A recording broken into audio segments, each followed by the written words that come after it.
Om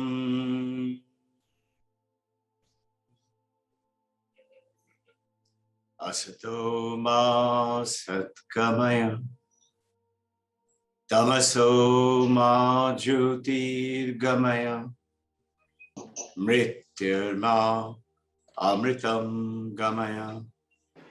Om Shanti Shanti Shanti. Welcome. Good to see you all. And this divine relationship where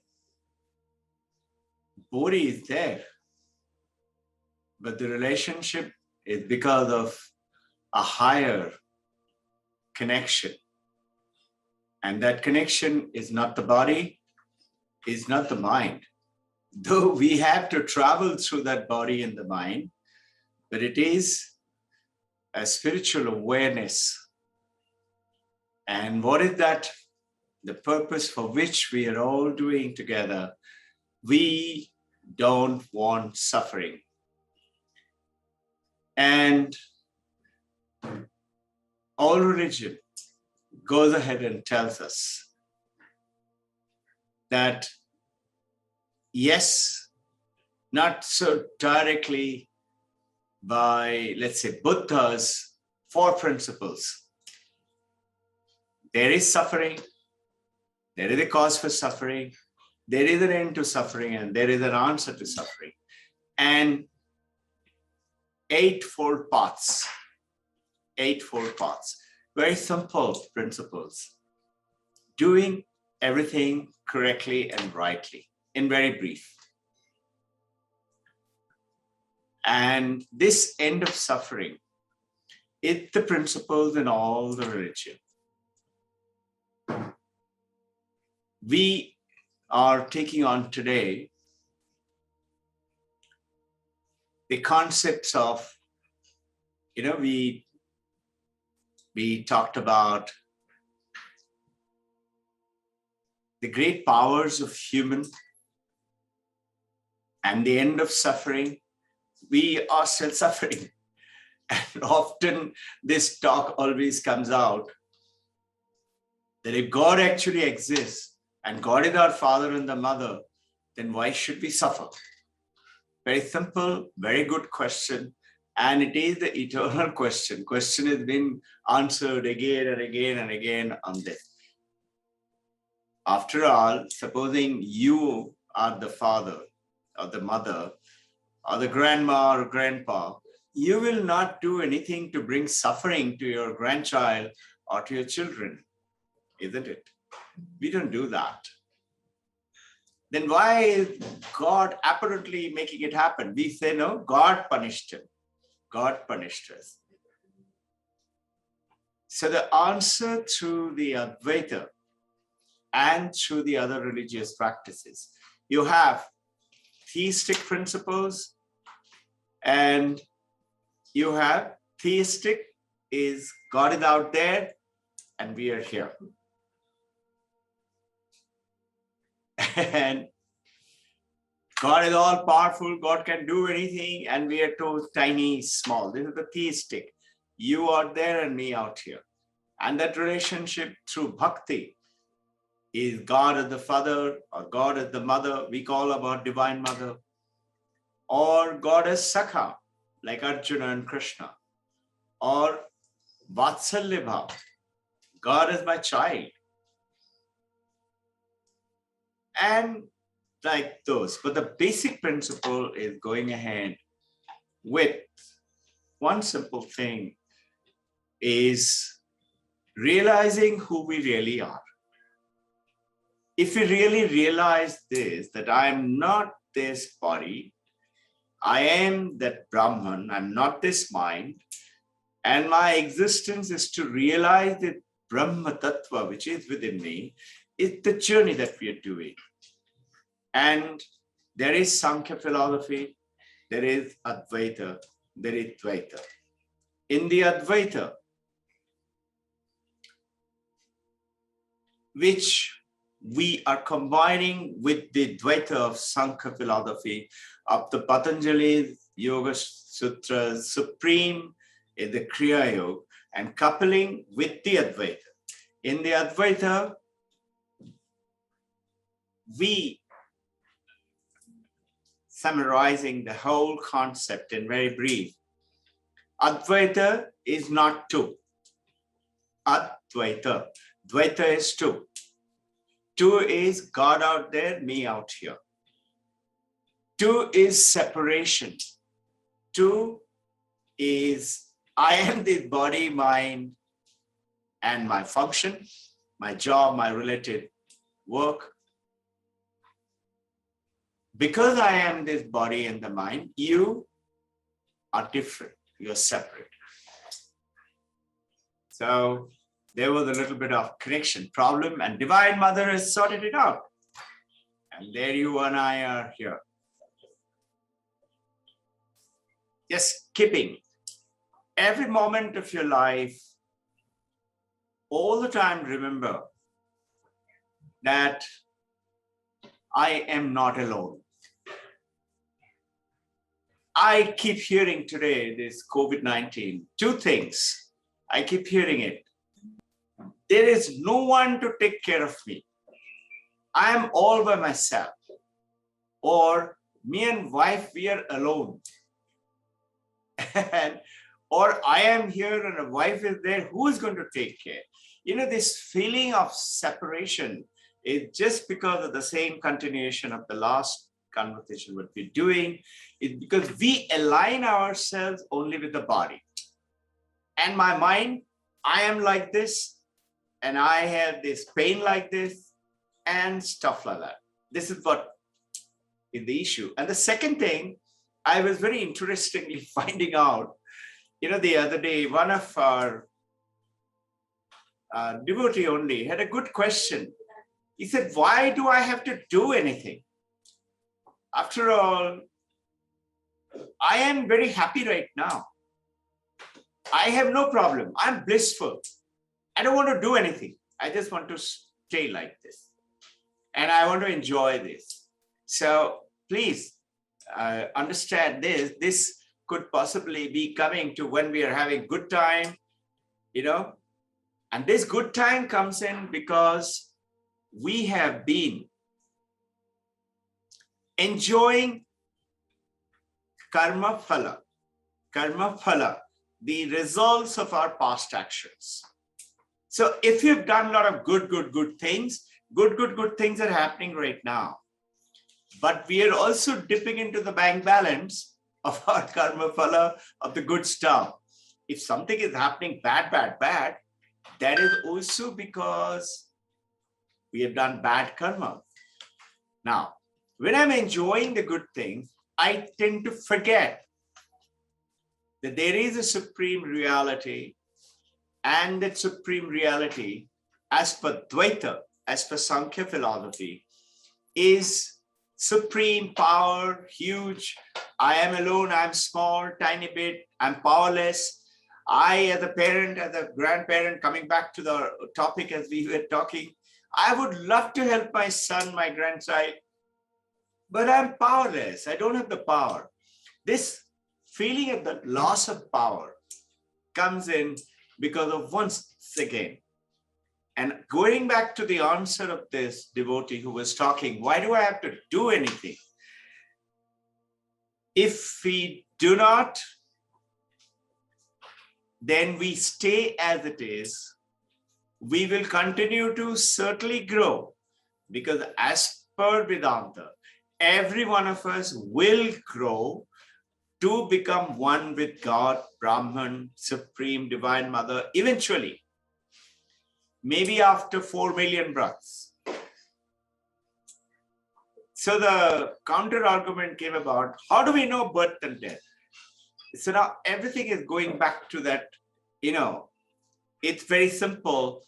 What in Himalaya, one of the very devoted monk said, when the question was that if God is there and we are that in the Advaita Brahman, then why is the suffering? Why is this suffering? And just now I talked about that all we need to know is to realize who we really are. So why is the suffering? So he answered very simply and beautifully. बेवकूफी का मात्रा है सिर्फ, only ignorance. We just don't know. We are, in other words, we are idiots. We don't know who we are. And I'm pretty happy if I got a little bit of enjoyment and fun. We don't realize we're dipping into the bank. We're not doing any deposit. Deposits to the bank is our sadhana. So, Swami Vivekananda, it reminds me his famous word. He says, very powerful word, as you know, every word of our great master, especially Vivekananda, is like fire. He's saying, when the sky is dark, when there is no light, when the going is going tough and tougher and tougher, struggle, struggle and struggle. Don't give up, struggle, fight it. You know, the salmon fish, they're supposed to be the strongest swimmer and the great fighter. Salmon fish, they love to swim not along the current. Along the current is going along, just the opposite of the current. Why should they do that? That's how they become the strongest swimmer. And Vivekananda goes ahead and says, shares with people such as you and me. And when it's beautiful and there is bright light all around and there's a feeling of great bliss, notice the word here. He says, struggle, struggle, struggle. Even then, continue to do your sadhana. Be grateful that I am in bliss, but it is not the end. Bliss is what? A feeling, a condition of mind. So the bondage of the samsara, which keeps us bound, it could be an iron chain, which is tamasic. It could be a silver chain, could be rajasic. It could be a gold chain, also a good chain to bind you, made of gold, but it still will bind you. And that is called sattvic. These are the three gunas. And Paramahamsa Ramakrishna goes and explains, go beyond the gunas. Go beyond that mind of the blissful feeling. When you actually realize that I am that which is beyond those feelings. So in the meditative status that we are going in, we will talk about today a little bit about the three great powers of human mind, supreme powers. Before that, we will summarize a little bit on the meditation. And after the powers of the mind, if we have a little time, we shall practice a little bit of mindfulness meditation. Okay, so let us start off with this one. And here we go. I'm going to make it full screen.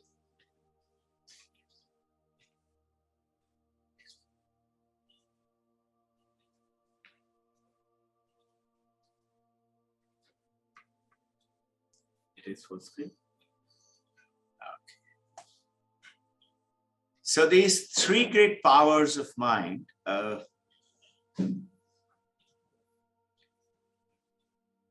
we shall deal with it. But where's the other one? Can I get back to the PowerPoint? Here, no? Right? This is the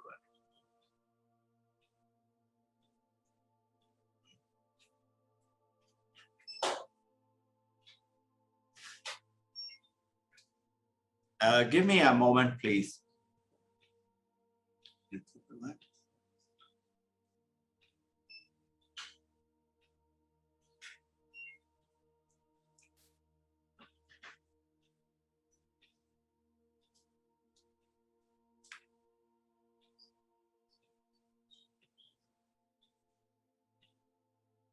Which is This is the one.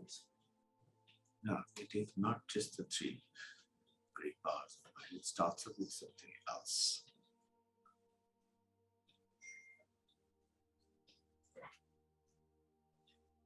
We will continue with this and get on with there was another slide that we had prepared. So good thing, maybe the Divine Mother wants us to talk first about the powers of mind. So the three great powers of mind, in which, as we get along, you know,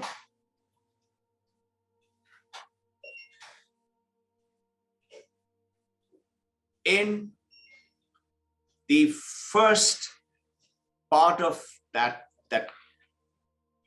Advaita, non-dual. How is it? Before we get on to the car, because connected, Advaita is non-dual. How is it non-dual?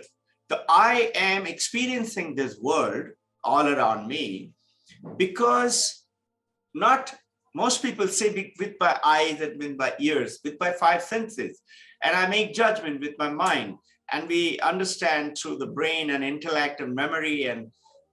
But Shankaracharya is saying strangely, Mano Buddhi Chitta Ahankar Na Aham. I'm not my mind, I'm not my intellect, not my memory, not my ego. Then what is it? So the Advaita, not dual, non-dual, is what I experience this world, not when I'm in coma, not when I'm unconscious, not when I'm in deep sleep, where consciousness is still there, but very little, called Chit, Chetana. So this Chetana is the consciousness, is the entire universe, is permeating everywhere, in everything is this consciousness. And this consciousness, dear devotees, you and me, we are blessed to be one who knows and can know that we are that consciousness. So as per recollect our earlier Taittiriya Upanishad, Satyam Jnanam Anantam Brahman. Satyam Sat Chit Jnanam, knowledge, infinite is Brahman. Sat Chit Ananda is that. And who is that? Brahman is Aham Brahmasmi. I am that one. So this I am that one is the confusion where we are confused and we say, how can I be? I'm so powerless. No, the powerless feeling comes in. If I am Brahman, then why am I suffering? If I am Brahman, why can't I help my children and grandchildren or my people around? It's because I'm saying I'm Brahman. All right, I've understood I'm Brahman, I'm Brahman, I'm Brahman. But then the moment I ask the question, why am I suffering? The question comes not from the understanding of I am Brahman. It comes from the understanding I'm Robbin Ghosh. I'm flipping to the back to my body and the mind. But this consciousness is infinite, and which is me. This whole world, if I'm in coma, or I'm dead. Dead is zero consciousness. There's a beautiful book by Evan Green's. Name of the book is When Breath Becomes Air. Breath becomes air, meaning I am breathing up and down. And when I'm dead, the breath is not anymore, it becomes air. I'm not breathing it to utilizing it. And this is what it's talking about, this consciousness permeating in the world, and not your consciousness is different and mine is different. No, your mind is different, my mind is different. Your Sukshma Sharira is different. Your Sthula Sharira is different. Your Karana Sharira is different, but consciousness is one. It's like waves in the ocean. Ocean can be different. Waves in the ocean can be different from each other, but the water is one. And that's why keep on repeating to yourself to firmly establish this thought in every moment of the day, morning till night, at the time of the meditation, that water there in the wave. There is water in the wave is a wrong statement. You say, come on, there is water in the wave. No, it is not water in the wave. Give me that glass. There is, remember our past example, we have talked about it. There is water in the glass. You and I have to get this totally ingrained into us. Consciously be aware all the time. I can separate the water from the glass. Glass will be one object, water will be one. Two, I cannot take the water away from the wave. So it is not, there is water in the wave. It is the water alone is the wave. It presents itself as the wave. The water presents itself as the rain, or a puddle on the street, or a pond, or a river, or a lake. The water presents itself. Similarly, it is the consciousness which presents itself as me. Sat, Chit, Ananda. Existence, and recollect, this mobile exists. Vedanta says, now, reoriented your thinking. Existence is the mobile. Existence is Robbin Ghosh's body, mind, and you. Consciousness with which I perceive this existence and the existence of the world. With my five senses, and with my brain, and with my mind, and with my body. The body and the senses feeds to the brain, brain in turn feeds to the mind, and the mind can't do anything like the moon unless the sun falls the light onto the moon and the moon falls the light to the earth. So consciousness is the sun, and this sun is one for all, is one consciousness. You and I are one. One alone exists. And this one is called Advaitam. One alone. Not separate, not two. And this is the basic difference of the Dvaita and the Advaita. In this Advaita, the moment we realize this, we realize you and I, we are not separate. We have a separate body and a mind. But in the supreme secret of the secrets, you and I and everybody around us are one. It's got a great benefit of this thinking. How can I fight with my wife when we know we are one? How can I fight with my husband when I know we are one? How can I fight with my parent or my neighbor or my office when I know there's one Brahman and my neighbor, my boss, my junior is Ishvara. Ishvara is that Brahman is there in everyone. So with this understanding in the three powers of the mind, the first is the conscious choice, that we make, in which I'm quoting from Bhagavad Gita, which is a part of the Mahabharata, as you all are aware. You know, this question was asked, and I found this beautiful answer. I am not the one who's giving it. I got the answer. So I am giving you the answer like an Amazon.com delivery guy. I'm just the delivery guy. And what is the answer? Question is, if Krishna could educate Duryodhana and tell him what he is doing is wrong, then he would not suffer, he will not die. There will be no Kurukshetra, no war. Millions of people have died. There would have been no deaths. It could have been easily coordinated and controlled. Why didn't he do that? So the answer is Krishna did. Krishna did talk to Duryodhana. And it goes ahead. How do I do this? Yeah. Krishna did talk. And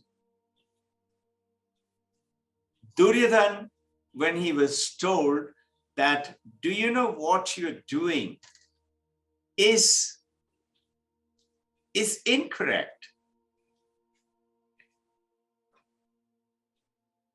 Duryodhana said to Krishna, do you think I do not know that it is not correct? He said, very simple, I know what is right, I know what is wrong. But something deep down within me, it drives me to do that wrong thing. And beautiful part, he says, I don't want to change. I'm pretty happy. And this reflected back into this one of the devotees' question, why do I have to do anything? No, we need to keep on changing till we are the perfect being. We have to keep on that journey. Duryodhana says, I don't want to change. I'm very happy. And I quite like being whatever I do. I know it is wrong. I know I should not steal Draupadi's vastra. But I have to do it. I have to make them suffer. Notice the difference in Arjuna. Arjuna asked Krishna, I know that when my mind gives me anger and grief and tells me to run away from the scene, I know it is wrong. It is because of the turbulent mind. Krishna, please tell me, what is it I can do to change it? Notice this difference. This is the basic difference. Duryodhana is saying, I'm not interested in changing. Krishna is saying, you should change. Otherwise, you will suffer. Duryodhana said, no, I'm not interested. And I was quite pleased to find this picture of Duryodhana. He really looks at all that body with the dark asura-like qualities. Arjuna, on the other hand, says, this is what I am. How can I be better? How can I change myself? And this is, divine sir and mothers, is our journey today. This little decision, the religion teachers, philosophers, psychologists can help us only if we decide to help ourselves. And this is the first power of the human mind called the conscious choice. We're all the time making those choices, decision. You know something? If you go into the etymology of the decision, you'd be pretty surprised, as I was. Decision is actually, the meaning is the scissor. Scissor to cut. Cut what? Cut our wrong habits and learn to say no. And when there are, the wrong things, cut it and say yes to the good thing. That, call it the decision. Going into this power of decision is the conscious choice. And with the conscious choices, you have the power to choose. We have the power to choose the way we lead. If I am very happy and going strong and I'm blissful and I'm like the other devotee was talking to me yesterday only, why can't I just continue like this? I am pretty happy. I don't want to change. Something from within me tells me strongly, just continue. Don't need to do all this sadhana and abhyasa yoga. And why do I have to do this, sit down and meditate? And I'm enjoying my life. Notice, this is what Sugriva, who helped Rama to win Lanka, Sugriva was doing it when he won, when Rama gave him the kingdom by killing Bali. Sugriva was doing the same thing. Hanumanji was telling him again and again, we have to help Rama. Sugriva was pretty happy with his good time. So we have to remember the words of the great master, Vivekananda, saying, when it's all beautiful, when it is all bright, when it is all beautiful, sunshine, happiness, joy, ananda, struggle, struggle, struggle. Work, keep working. Kriya. What is Kriya? Our Kriya that we do. What is Kriya? Kriya is work. And that work, we are doing all the time.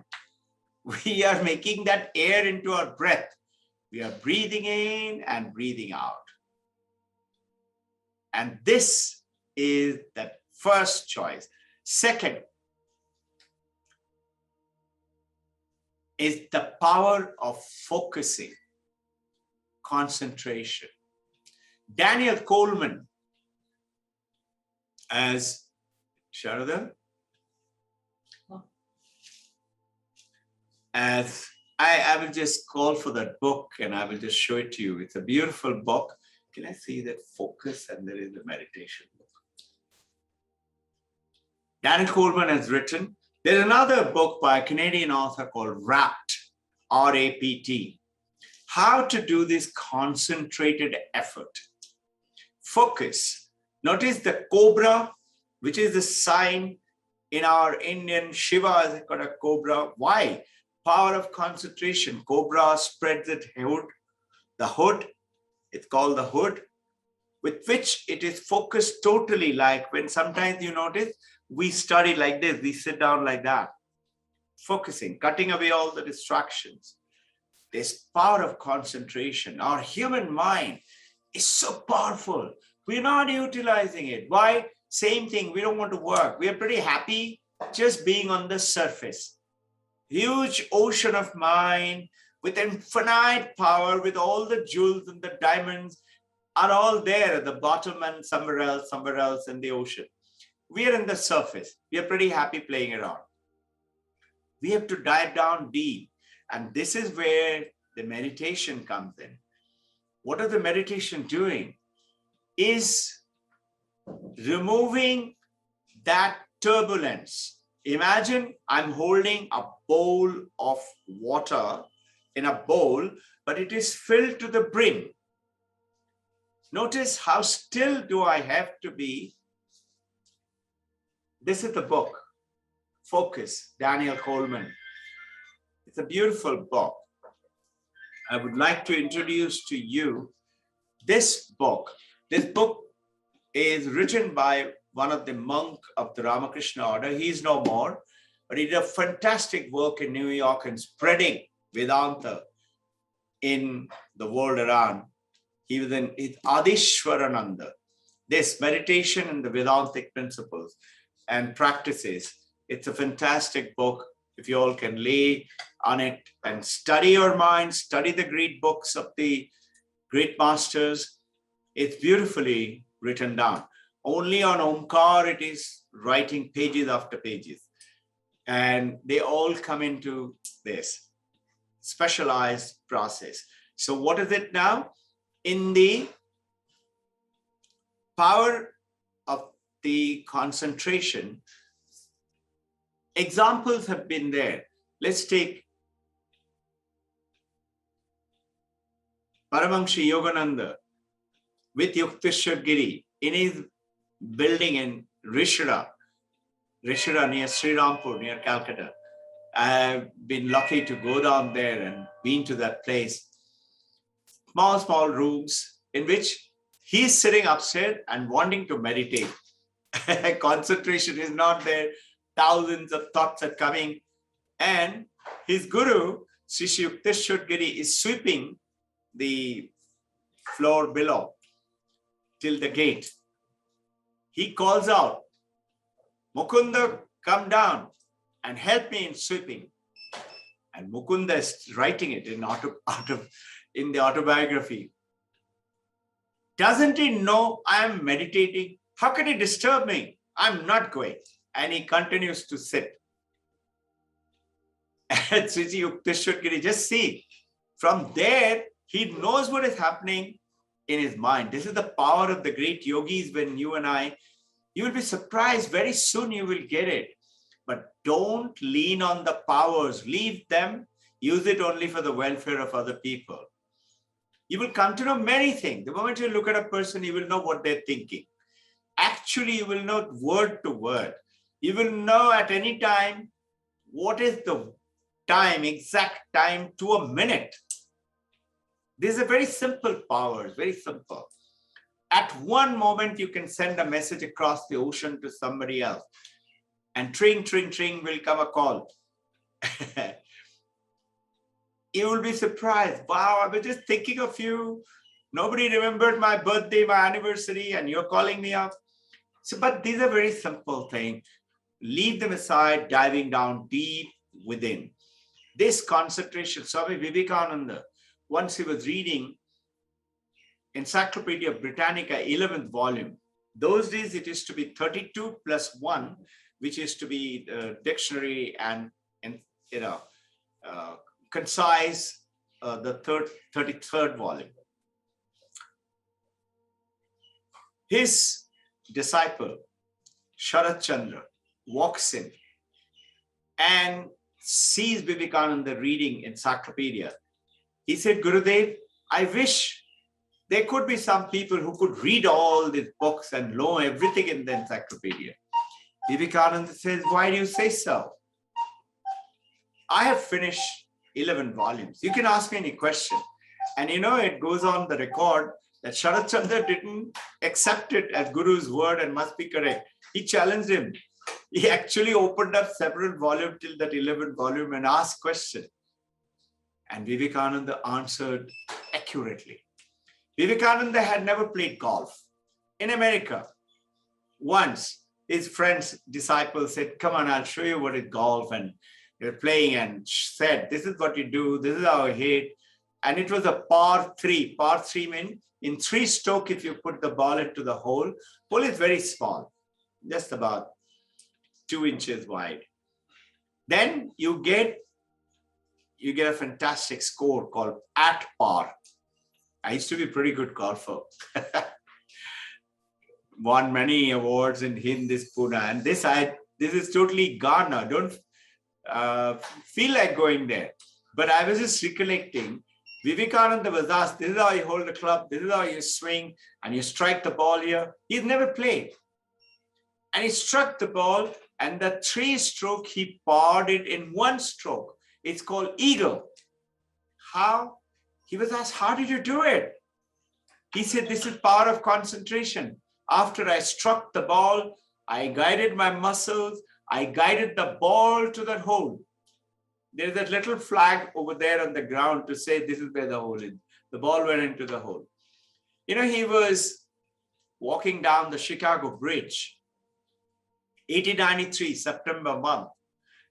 And he saw some of the boys, what they were doing with the air rifle, 5-6 boys, 5-6 air rifle, and they threw table tennis ball, ping pong balls onto the river.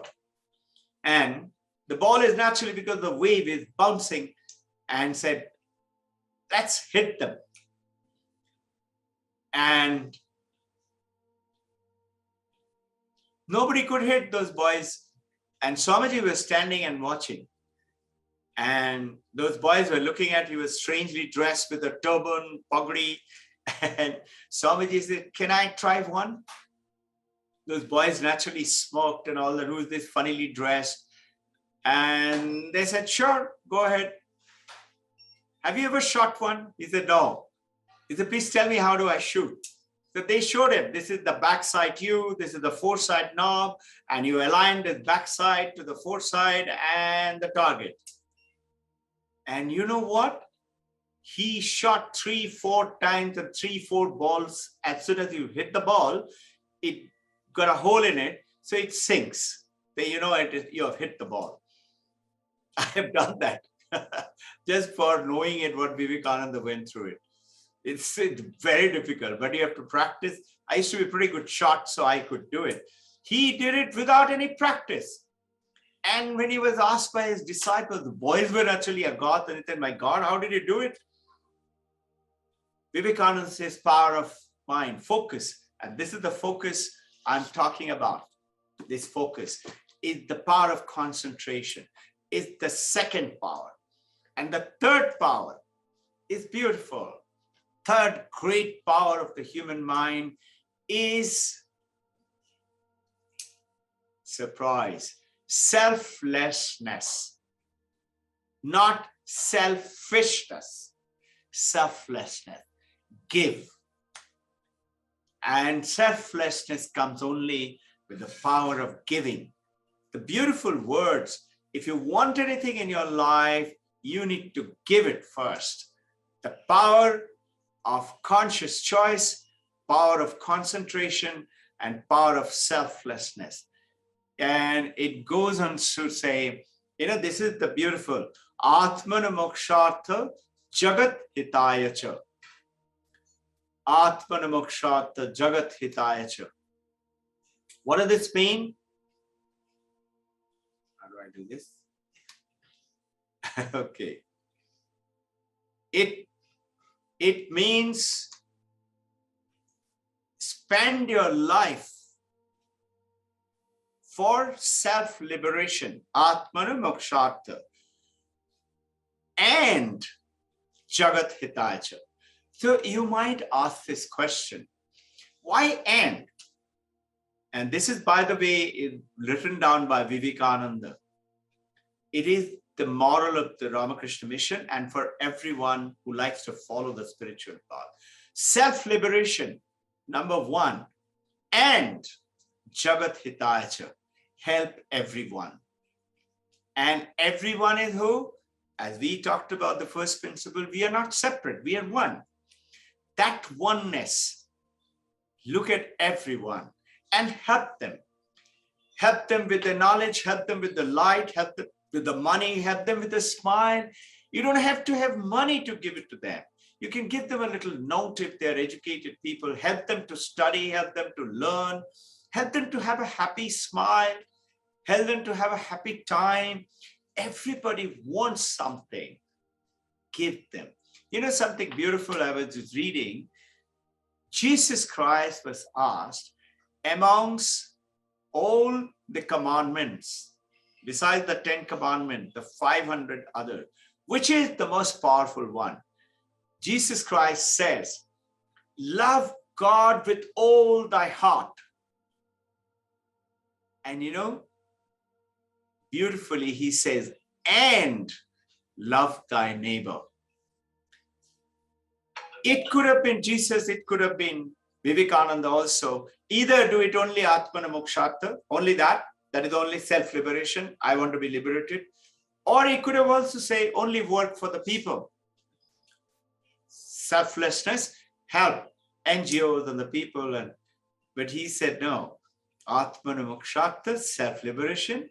And then, so when I was doing reflection on this, I realized I cannot give you unless I have money. How can I give you the bliss and the happiness and the joy and the calmness and the tranquility unless I have it?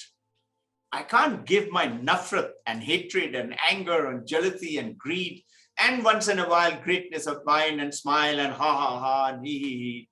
I have to have that tranquility, that understanding, and then give it to the people. I need to put deposits in my bank. Then only I can do withdrawal to give it to people, isn't it? So beautiful learning all this and sharing all together. You know, Krishna said in Gita, surrender to me. Okay, I will surrender to you. And then he goes on to say, and face the battle of life. Arjuna could have, what he was saying, I want to run up to the Himalayas and do the, in the cave, my meditation and self-realization. Krishna said, no, you surrender to me and then face the battle of life. You have to face it. And you have to. And those of you who read very intensely, you know, he had eventually told that all these people that you're saying and you are talking about, they're already dead. You're seeing them alive, they're going to die. So don't have to grieve for them. So now looking at all this, the three great powers itself has taken our full day. I will still share with you. We have about 7 minutes left. I'll share with you the other slides, which I was actually, this is the one we are seeing it now? Yes. Let's see, this is the one. Is it? Are they the same thing? Same. Yes. Yes. Then how do I do? Give me a moment, please.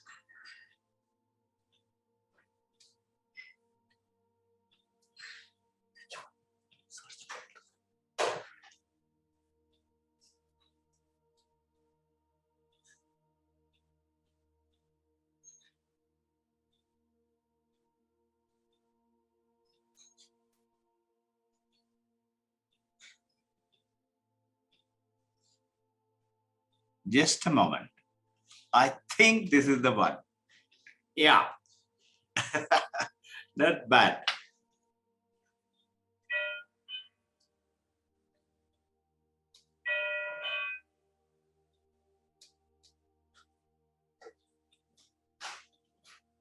Yes, my dear friends. So here in the Advaita meditation, just to run through a little bit of the meditative of the revision, in the Aparokshanabhuti that we had talked about, Shankaracharya teaches us 15 different methods, which he builds on. I'm just going through revisions. Always good to the ultimate goal is through the meditation that we attain. As per the Patanjali Yoga Sutra, the moment you attain samadhi state, we become one. It is true. But notice the seventh step is dhyana. Till then, we are doing yama, niyama, and asana, pranayama, pratyahara. All these steps we have to follow to go to dhyana and then only samadhi. So these steps as per Patanjali. As per Shankaracharya's 15 steps, he is using those 7 steps and then the 8th. But before that, he goes into adds in some more. We will go over those each one. It is beautiful to know, but basic things over here, I would like to go ahead with. Basic ingredient, we are practicing every day, and most of you are seasoned meditators, but these problems are there till the end of our life. So I will just run through it. Very simple. For the meditation, we have in this short time, understanding it in brief, utilizing it every day till we meet the next Sunday. And the Thursday, we will talk about some of them with the Divine Mother's blessing. One is the first, right place. Second, right time. Time, 4 o'clock in the morning, Brahma Muhurta, 3:30 to 6:37. 6:30 onwards, it becomes to totally different these days, this time. So about 3:34, 4:30 is perfect time. Your mind automatically absorbs. Second is this time, 12 o'clock. Third is same in the evening again, before the sunset, approximately an hour before till about half an hour, 1 hour after. And the fourth one is at 12 o'clock at night. The place, the asana must be there, which should insulate your body from the earth. Otherwise, whatever energy you're picking up, you would be, touching it and earthing it to the ground. You must have a woolen. If you have an animal skin which has died peacefully, and I was wondering, where can I get peacefully dying? Who knows which one is peacefully died? Beautifully, one of you devotee came down and gave it to me in South Africa and in Norway. Must be there in India. I am not aware of it. They have skins of those animals which die naturally. They cut it and they sell it. So I had the beautiful deer skin, and from Norway, we got a beautiful reindeer skin, which is also a natural death. This is their national animal. So skin, woolen, silk, 3 gives you beautiful layers to generate the energy. Sitting postures, if you're sitting on a chair, make sure the chair is not creaky, not wobbly. It's steady chair. If you're sitting on the floor, which is perfect and ideal, many people say, I can't sit on the floor. It is just started with the prayers and the blessing, and Babaji, Krishna, Divine Mother will make sure you and I can sit. I was, by the way, advised by the orthopedic doctor because I had some great injury because of ejection and some other things.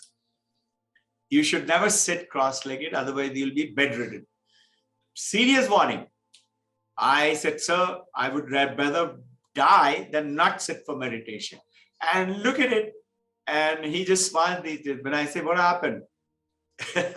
So please start practicing it, sitting on the floor, sitting in the right posture. Next is very important, is the right posture.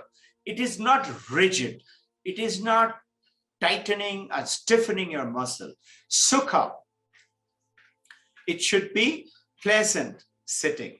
And sthira, not moving at all. No movement. But not like an army guy, hilo mat, bolo mat, socho mat. This is how I have heard some people are doing, the meditative classes. The teacher is saying, hilo mat, bolo mat, socho mat. It's very easy to say, it is difficult. That's what we have to achieve. So here, remember that bowl filled with water. If I'm holding that water, and if I move, that water is going to spill. What is the simile? Simile is our mind. That mind will get restless if I move. So those of you, initially, you will be restless. I used to be very restless. And I used to pray to Babaji, Krishna, Divine Mother, Babaji, come on, let me attain that stillness. Today, I realize surprisingly, and many of you experience it, I know who they are. When you sit, something happens. You forget your body exists. You are still. And a beautiful, cool, fragrance, stillness of peace and calmness engulfs you. It happens. That is the state of the mind, in turn permeates through the body and gives you that feeling. Keep practicing it, you will attain. And then, Sasi Hanuman hai, power of the breath. Breath is our life. Learning to breathe appropriately is the meditative, all of you are advanced, but practice this. Breath. Do not be aware of the breath. Practice through the Advaita meditation. Do not follow the breath, but be aware. In the breath comes towards the end. First, be aware of the place where you're sitting. Be aware, I'm in this room. I'm sitting on this asana. I'm sitting in front of Babaji or my Ishta Devata. Then be aware of your body. Be aware of the little movement that is happening as you're breathing in and breathing out. Is your abdomen is moving. Be aware of the air moving. Be aware of the not the following the air, but the movement. And then from there, get on to the feeling of awareness of the coolness of the breath, giving you as you're breathing in to the tip of the nose. What are we aware of? Aware of awareness. That is the Advaita. One alone exists. One alone exists is the consciousness, is the awareness. And I am that awareness with which I perceive the world. I see this universe. I'm enjoying and playing. And it reminds me of that beautiful story which we have shared many times before. It's that washerman. He found that stone. And beautiful looking stone. And he said, this is right in the river. Let me use it for scrubbing his clothes. He was scrubbing it. And he used to leave it behind and to come back. Those days, people would not go and take others' things. And one day he said, I like this stone. Cleans my clothes very well. He used to use it for scrubbing. He asked his vegetable vendor, who is very more intelligent than me. The washerman said, what is this stone? Do you think it is a good stone? And he said, I like this stone. I'll give you 10 kgs of brinjal. Very expensive vegetable those days. Meaning brinjal among the other vegetables. And something happened and this man said no. And he said, let me go to more intelligent one. And he went to cloth merchant. From there he went to the gold merchant. From there he went to the diamond merchant. And the diamond merchant, and very cut it short, gave him crores of rupees. So all the washerman's misery and suffering vanished, which was because of the poverty. And this is what the Vedantic message is. Once we realize that consciousness, awareness is the diamond, And we are utilizing it for what? Seeing, tasting, touching, hating, loving, caring, buying, utilizing, eating, watching, looking at the mountains and the waterfalls and people fighting and who's wearing what clothes and who's not wearing and who's making what error and who's making what mistakes. Like the washerman using it for petty things. Automatically, when you become conscious, you will see purification of the mind will start to take place. You will say, like our grandmas do, the mother complain, do you know what Robbin Ghosh has done? I used to be called Bichu. I was so bad. And grandma used to say, "Theek ho jayega, he'll become okay." This is what grandmas always, they know, the great saints, they always smile. And with that, we will close today's session. We'll continue. It's so beautiful to be together in this Dashera festival. Diwali is coming up. And Deepavali, that lighting of the candle is, we shall explain this in the next time. Deepavali is Deepa, Avali is row of light. But this row of light is not in your house that you light it. The ancient story is the row of light from the bottom of your spine to the top of the 7 lights, 7 chakras. You're supposed to light them up through the sadhana. And then you attain that beautiful ananda joy. I wish you good luck and happy journey, happy sadhana.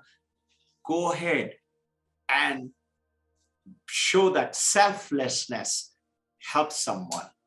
Start practicing that power of choice, discrimination. Remember, decision is cutting the bad things and bringing the good things. Cutting, making and learning to say no to the bad thing. I will not jump the traffic light. I must pay my income tax. Then the concentration, focusing. Focusing automatically starts up with the meditation when you're reading, whatever you're doing. All this multitasking is actually, the large study has gone in. If you read the book called Wrapped, and if you read the book called Focus, which I shared with you, Daniel Coleman, he's the originator of the word called emotional intelligence. That this is actually wrong understanding that I can do multitasking. Then you're doing all of them at 20, 30, 40%, not at 100% level. He says, hold on to one, finish it, get on to the other one. So focusing. And third thing is, go ahead and help someone. With that, Jai Guru. Any questions? Hello, sir. Sir, my question is... Anybody, any question?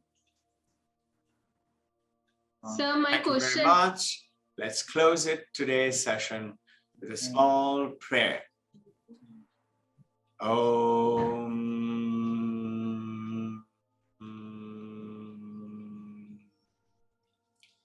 I direct my power to the Supreme Consciousness, Brahman, to the Supreme Brahma-Rupi Mother,